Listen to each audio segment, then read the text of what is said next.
All right. Oh, that's why it still stinks in here. Dadgummit. Oh.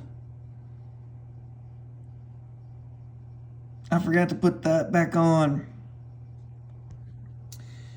Well, this hose is brittle. It has holes all in it. And I'm leaking gas everywhere.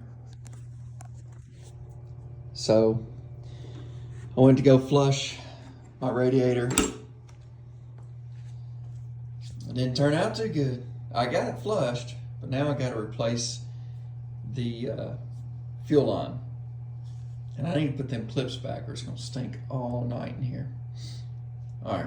See y'all later. Hey, don't forget to like and subscribe. I keep forgetting to say that.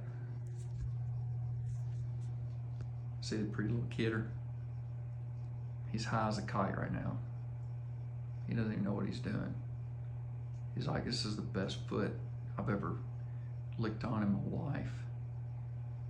I wish I could sniff gas every night.